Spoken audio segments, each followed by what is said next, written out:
whole being together thing, in a relationship and loving each other wholeheartedly and fully, that just, it was bugging me for a long time. If you look at the statistics about in America, people basically practice serial monogamy. They're only married a few years, then they move on to someone else. Because if that was some kind of authority, or had it really experienced intimacy romantically, then I would be married, because that's the ultimate that's the ultimate success or accomplishment of intimacy. We found so much in our travels that people in other countries have the same issues that we have, maybe a different language, different structure to it.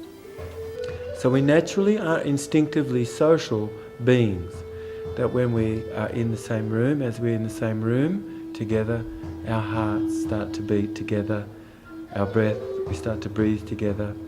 Things become synchronized, whether we were aware of this or not, things become synchronized, and this synchronization is evidence that we as a people and a species are instinctively social beings. I don't know, I think relationships are hard work.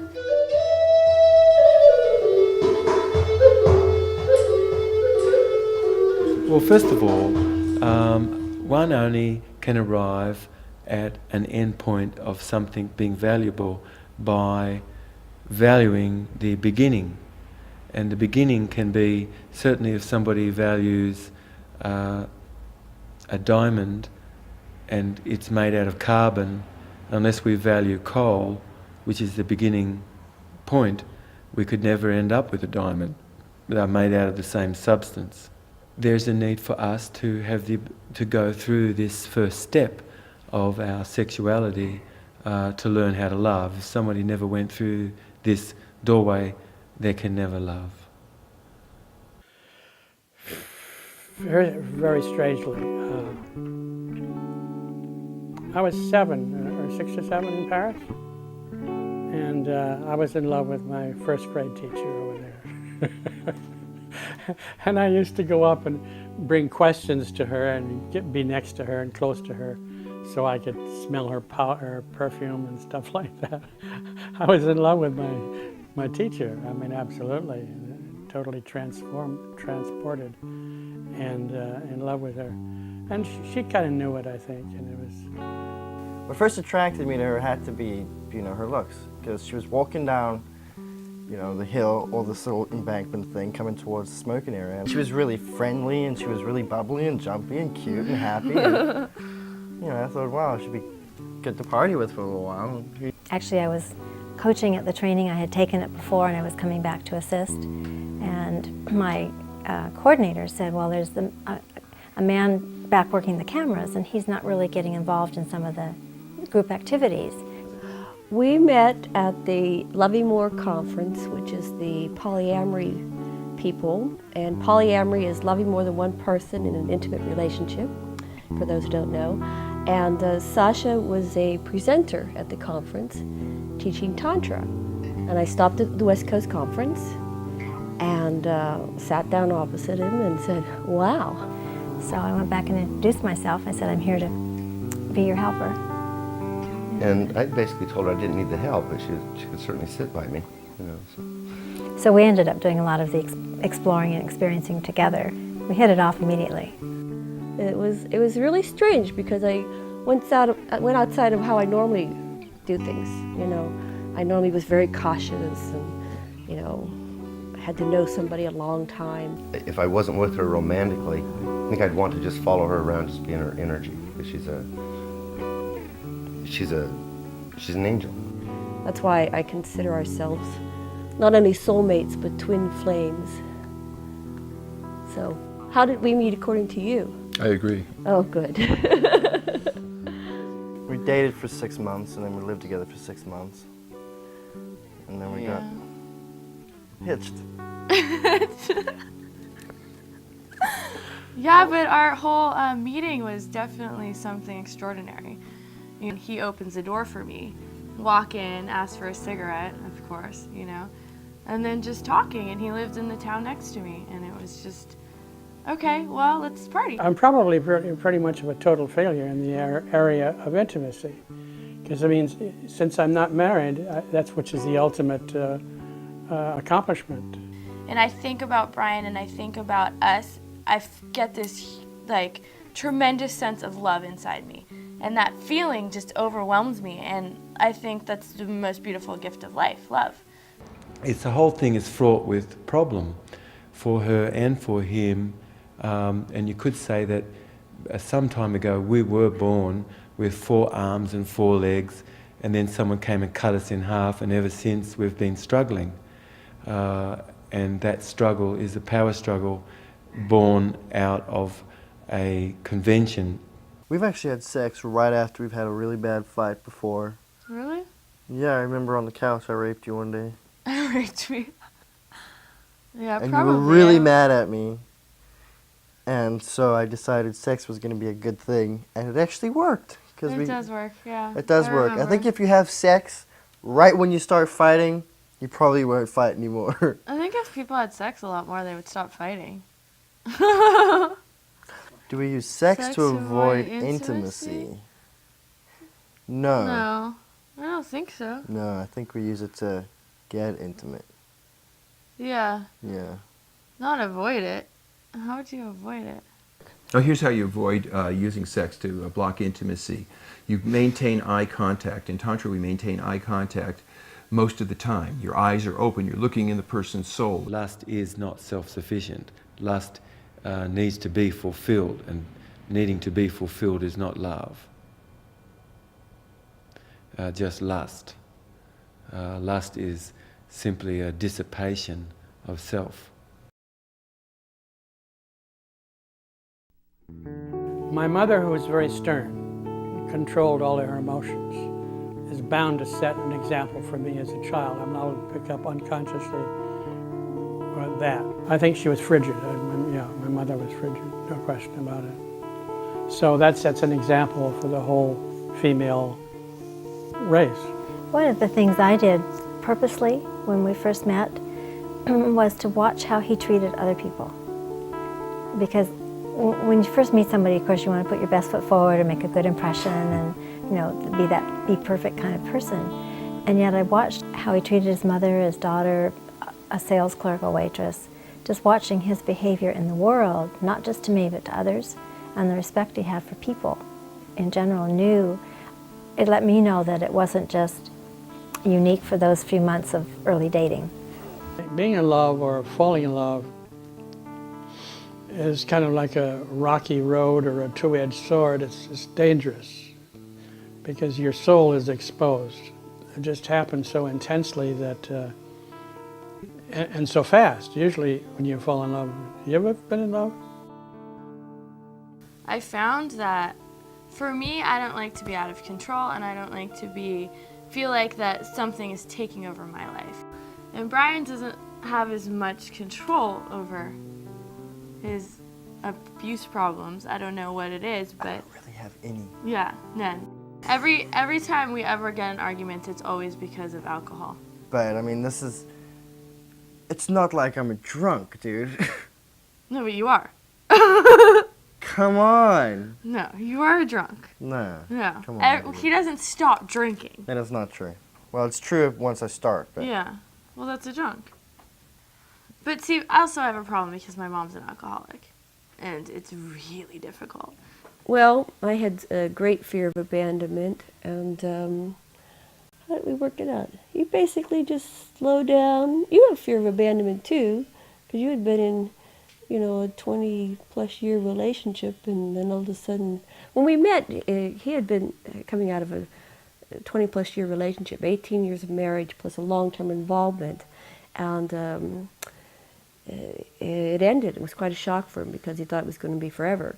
And so we were both kind of working on things, and we supported each other. What do you have to say on that, honey? I don't feel afraid of either being abandoned or engulfed. I feel if people need to move on, my last wife and I completed our developmental tasks with each other, and it was appropriate that we let each other go to do the next things we have to do in life. She's a wonderful person and doing all kinds of good in the world, and I'm proud to have spent those years with her, and so I feel okay about people come and people go. Sometimes they say yes, sometimes no. If I really bonded emotionally, something usually happened to destroy the relationship very early on. And the last one, I can't even see, I blocked out her name, but I mean, this last one, I was really totally fell in love with her. I mean, I could let go and really fall in love without feeling I was going to get hurt, because the ultimately experience in the past is ultimately I get hurt. So I've tried to avoid getting hurt, which means staying away from involvements. Every relationship is so different from everybody else's that what's may work in their relationship between their problems and how they solve them wouldn't necessarily work in ours and how we solve ours. Yeah. So I don't think it's necessarily a right thing for somebody to give you advice on how to solve your relationship. Don't make a mess was her motto as an artist. Don't make a mess. Keep it neat. Bizarre, very, very bizarre. Give me a question. I don't know where I am here. I don't know. What happens when you first fall in love, you see in the other person the things that are basically disowned in yourself. So if you're quiet and reticent and the other person's boisterous and so forth, that's very attractive. And then, or let's say one person's carefree and the other person's very industrious. You say, oh God, she's so much fun, she's so carefree. And then when you're in a relationship, God, she's lazy, I'm doing all the work and I wish she'd work like me. And she's, and what those things are, you find the things that annoy you once you get into a relationship are your disowned personality parts.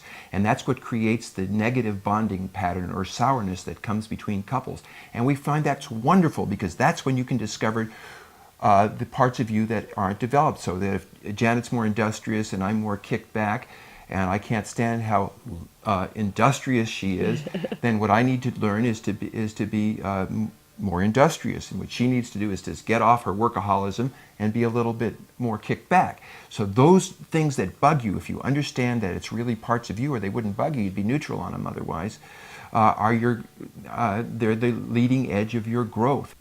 Probably the most negative thing that anybody could do to me, and Alex seems to do it very, very well, is try and control the way I'm gonna live my life.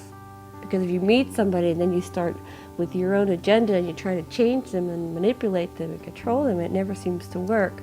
The only times I ever feel anger in my life is because of him. And it's not anger, it's frustration. I couldn't get laid. I couldn't put it on the physical level with her. For some reason or other, she was all intellect, all verbal, highly verbal, and we couldn't go to the next level, which is to be physically intimate. I think I tried that with her, and she was instantly chopped it off. So it was emasculating. Do whatever it takes, psychotherapy, to come to your center so you won't have that feeling of being victim. But I don't see any problem with doing what I want to do. Do you see a problem with that? No. Because that's going to cause a problem if you do. No, well, I don't see a problem with doing what you want to do if it's good for you. Well, I was a control freak because I was so afraid. My life was out of control. I was at that moment, right before I met him, living with an alcoholic who one moment was sweet to me and next moment lashing out and strangling me. And it resonated with my childhood. My mother, bless her soul, she's crossed over now, but she was schizophrenic.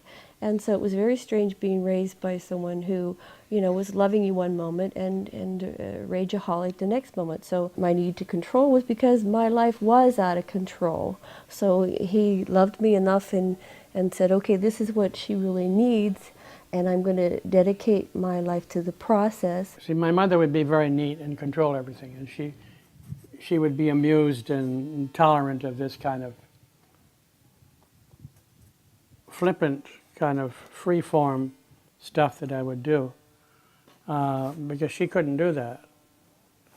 But I had to break through from the controlling she imposed on herself, as in those red mushrooms there. I had to break away from that. And she tried to teach me how to do wood engraving, and I just totally panicked. I just ran out of the room. I couldn't be near that kind of control. That because that's anti-life as far as I was concerned. And this is life. This is life. That's life. It's opening up and expressing yourself is life.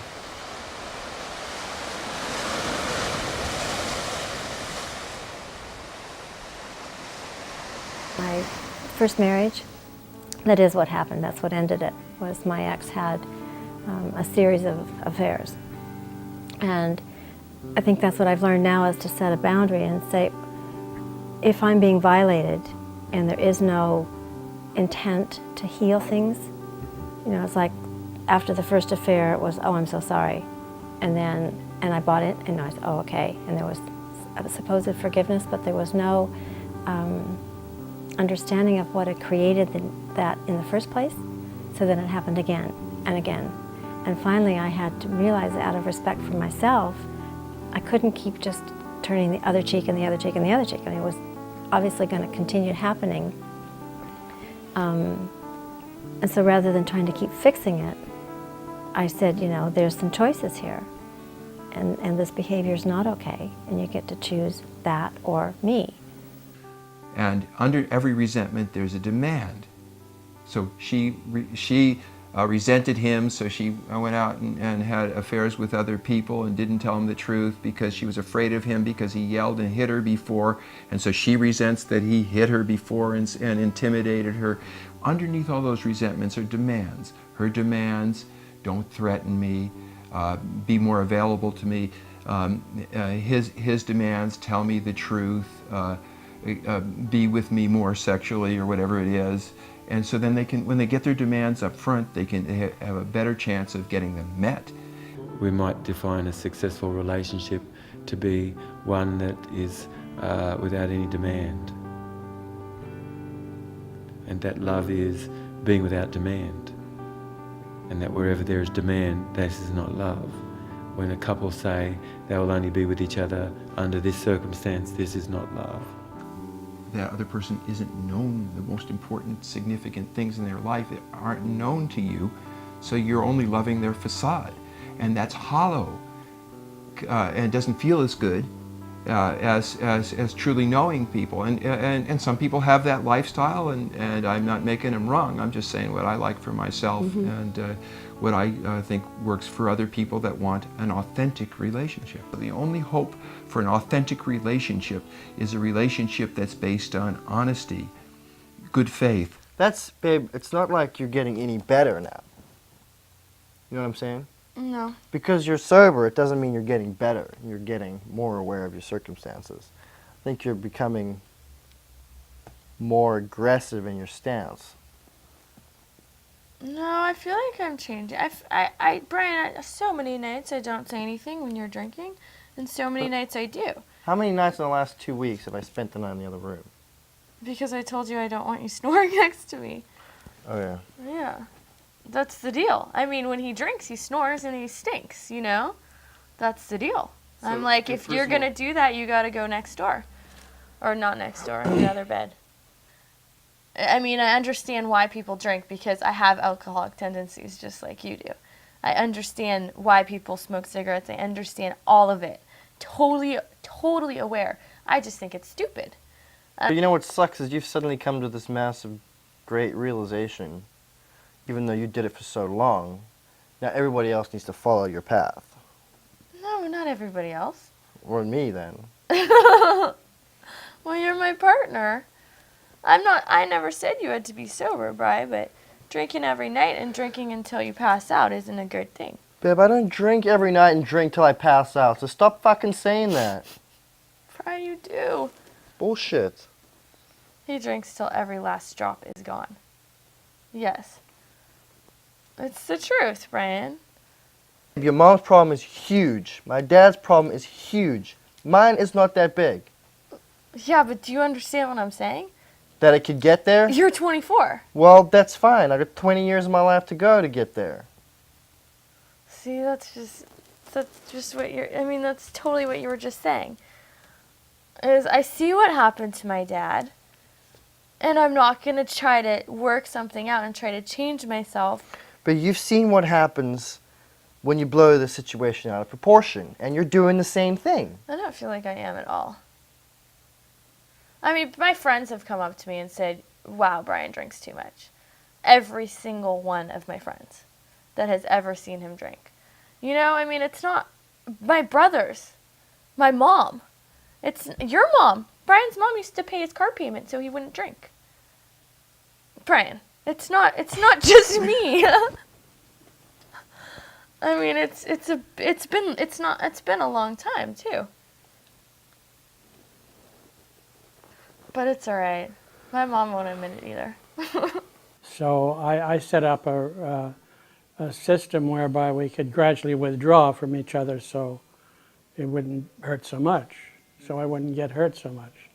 But traditionally, falling in love with somebody was always a matter of getting hurt. It was, you know, how much can you take? And if you do that for a lifetime, after a while, you don't want to get hurt anymore, so you stay by yourself. You avoid intense romantic relationships. I remember one time I was in the kitchen and I pulled a bunch of pans out of the cupboard just as he walked into the kitchen, and my whole body just went in, like I just was a panic sort of feeling. Banged on the floor, made a big noise. Yeah, they made this huge noise. And just me, I would have just gone on. I wouldn't have stopped to figure out, well, what was that about?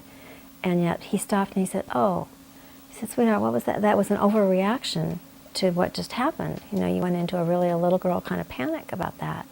So we got to explore, well, in my background, in my history, why making noise wasn't so safe and how it was connected to a man.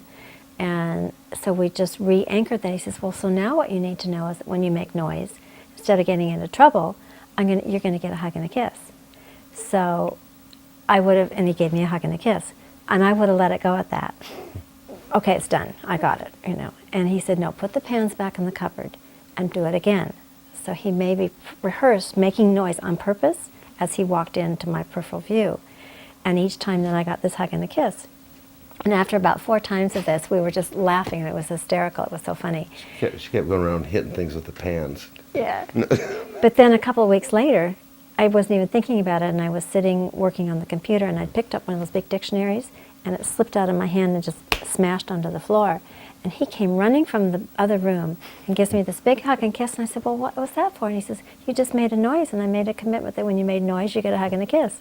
So it completely unhooked that old response I had had to loud noises. And now it's playful rather than terrifying. So the way the bonding pattern actually works, it's not just the disowned personality parts that make things sour. It's when you feel vulnerable and don't express it, and instead act with one of your defensive subpersonalities. So if I'm scared or insecure about something, but instead of showing it, I act distant or intellectual or avoid in some way, and that upsets her, and so she goes into some kind of defensive personality, so that you can break the negative bonding pattern or sourness by exposing the underlying vulnerability. Look, I'm acting jumpy because I'm upset about whatever it is.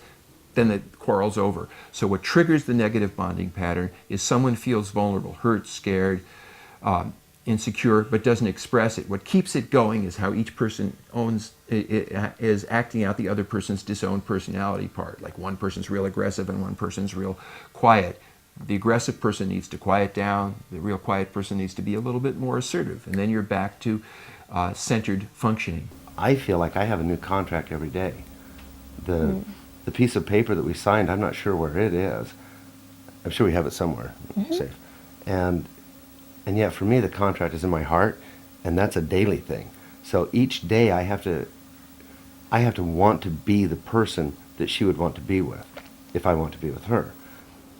When they say they're getting divorced, they're either going to find out more about themselves, more about interacting with others, or they're going to remove themselves from an environment that doesn't allow them to be who they truly are, spiritually, or the essence of the person.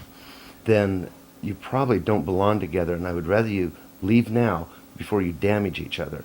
And and cause harm. Janet's quite right. When it's over for one, it's over for both. And to hang on, to have somebody stay there because when they don't want to be there is just to create suffering for both people. Right, I mean, I guess you could manipulate and control somebody and guilt trip them and they might stay longer. Well, the example is when my father's a freaking genius, but at 24 years old, he started drinking a lot, and he just And he stayed at the started same doing job. nothing, and he stayed in the same job the rest of his life when he was such a brilliant, he was the youngest person ever to attain the position that he had. That's exactly what you are. And then he reached that position and he stopped. But you know what? Not pointing a finger at you, but it was my mom's fault. My mother fucked my father up really bad, and my father screwed her up badly too. Yeah. So I don't know what you do when you have a piece of information like that, but Well, what did your mom do? She She left left. him. There were a series of other rejections from women that I kind of gave up. You know, I didn't want to open myself up again to being hurt because I had learned my lesson. I mean, it's a terrible thing to say that you'll learn a lesson. One should have the courage to be in love and let yourself go emotionally. And I've been hurt too many times. I think that's why I don't have an answer to being intimate. Why I didn't get married and have children and be intimate. It's addiction.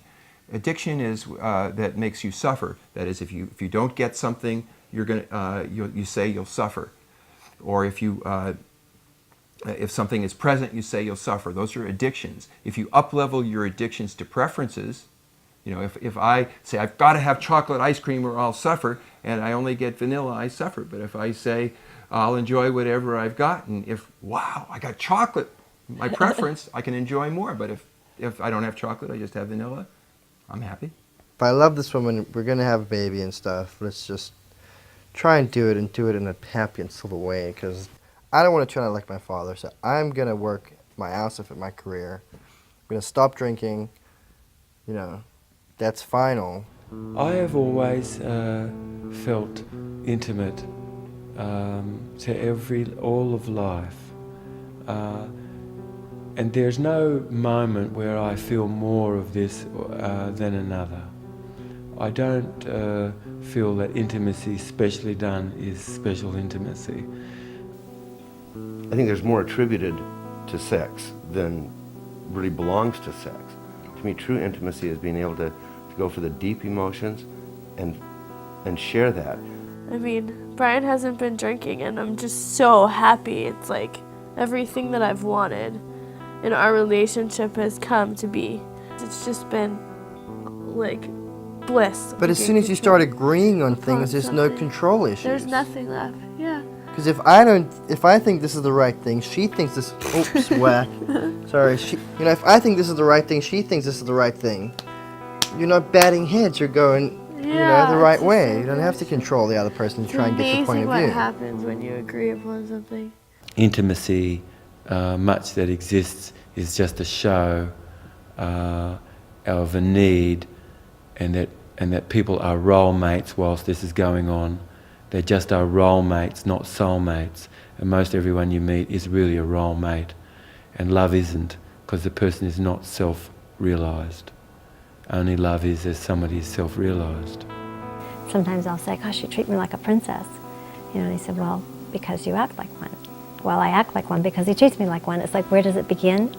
And so there's that sense of being okay inside of here. I can focus on, because I love you so much, what can I do to make his day better? And allowing yourself to be that vulnerable to experience oneness. It is almost like, am I going to lose who I am? But you really don't if you surrender to the love. I don't think I ever moved on. I think I was always in love with Madame Péquignot Muller was her name. Péquignot Muller. She was a sweetheart, and she smelled good, and I used to go up there and bring my homework for her to look at. And if you would ask me, what is this about? I would say this is about a gender evolution and revolution. And then many have asked me, are you about a men's movement? I say, absolutely not, because that's so insular. And the women's movement has created just an insularism, and not looked at the full picture at all of gender. And so it's wise that we would be simply people and would become aware of this, and wherever there's been a teaching that apparently feminine is nurturing and antisocial activity is masculine, this is all made up.